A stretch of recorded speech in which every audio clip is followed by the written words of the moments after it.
Morning, boys and girls. I hope you had a great weekend. I hope you had a chance to get outside and enjoy that beautiful weather on Sunday. And I'm glad to be back here with you this morning. Um, I want you to get ready for a great story. It's called One Tiny Turtle that I'm going to be sharing with you today. But before we do that, remember, I want you to close your eyes, find somewhere comfy to sit. I want you to think about being back at Spring Trail, you amongst your friends, you in front of Mrs. Boffman, in my chair. We're all together again. And let's get ready for our story. This week we're going to be talking about sea turtles and frogs. And when I'm finished with the story, I want you to think about all the new facts that you've learned about sea turtles, because you're going to be sharing your new information with me a little bit later. Far out to sea, land is only a memory, and empty sky touches the water. Just beneath the surface is a tangle of weed and driftwood where tiny creatures cling. This is the nursery of a sea turtle.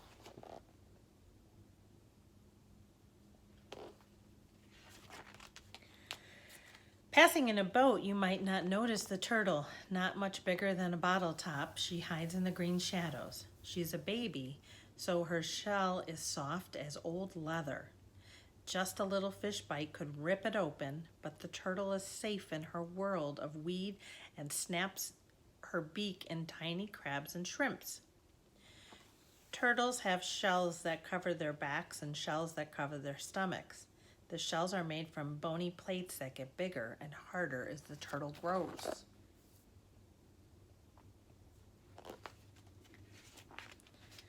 The turtle swims around, flapping her long front flippers like wings. She's flying underwater. She pokes her pinprick nostrils to the silver surface to take a quick breath, so fast if you blink, you'd miss it. And then she's gone, diving into her secret life again. Fish breathe underwater, but turtles are reptiles, and they need to come up to the surface for air.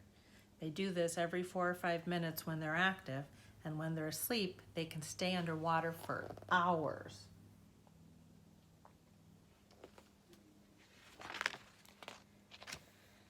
Three or 4 years, maybe more, the turtle rides out the storms. She floats through the hot calms and steadily outgrows the nursery. Nobody sees her leave, but when you look for her, she's vanished all the same.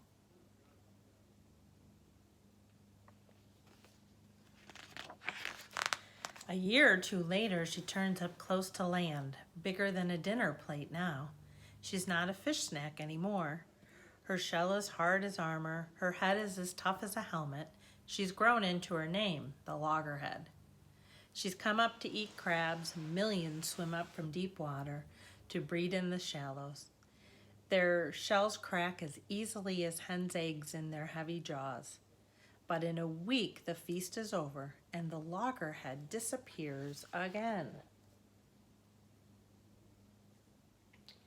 I think they're such a mysterious creature and so beautiful. Loggerhead wanders far and wide in search of food. In summer to cool seaweed jungles, where she finds juicy clams and shoals of shrimp. And in the winter to the turquoise lagoons, warm as a bath, where she can munch among the coral. Loggerhead may travel thousands of miles, but she leaves no trace or track for you to follow. Only good luck will catch you a glimpse of her. I think they're pretty smart because they go from, when it's warm, they're in the cool jungles, and then when it gets cold out, they go to the warm waters. For 30 years, you might not find her. Then one summer night, she arrives on the beach where she was born. She's found her way there, sensing north and south like a compass needle, feeling the current and the warmth of the waves.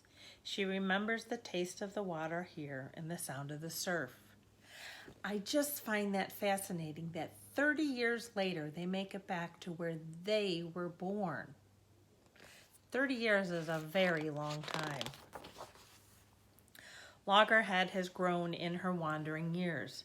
She's as big as a barrel now. Floating in the sea, she weighs nothing, but on land, she's heavier than a man. So every flipper step is a struggle, and her eyes stream with salty tears, which help keep them free of sand. Coming ashore is risky for sea turtles. They can easily overheat and die, so they only nest at night or in cool weather, and they get back to sea as soon as possible. And this is one of my favorite pictures in this book.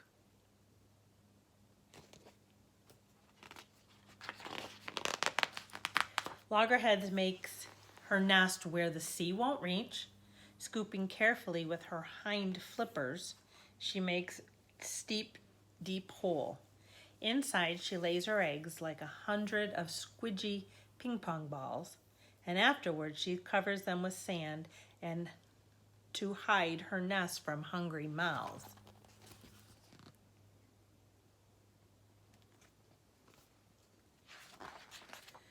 The loggerhead is gone again, back to her secret life. Left behind under the sand, her eggs stay deep and safe, and baby turtles are growing inside. Females stay close to their nesting beach for several months. In that time, they usually make at least 4 nests, and sometimes as many as 10. And before the summer's over, they wriggle from their shells. Turtle eggs in warm sand can be ready to hatch in 6 weeks.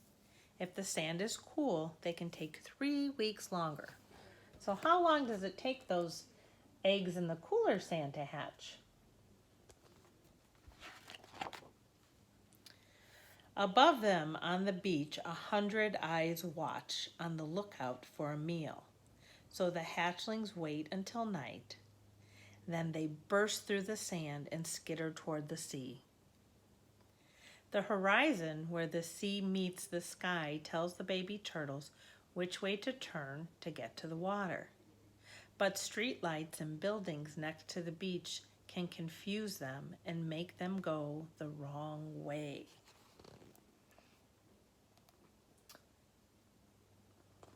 And that's one of the ways that humans are affecting the sea turtles, is because as we build, people like to go to the beach on vacations, and as we build those tall buildings, that affects what the sea turtles can see at night, and it distracts them from being able to find the beach and to be able to get into the water, which then in turn gives their predators a chance to get them.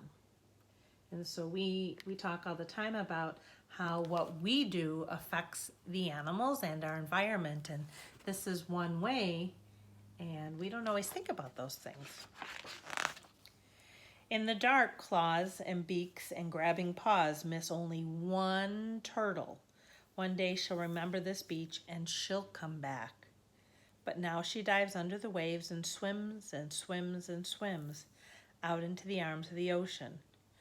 Far, far out to sea, land becomes a memory waiting to wake in the land of the little turtle.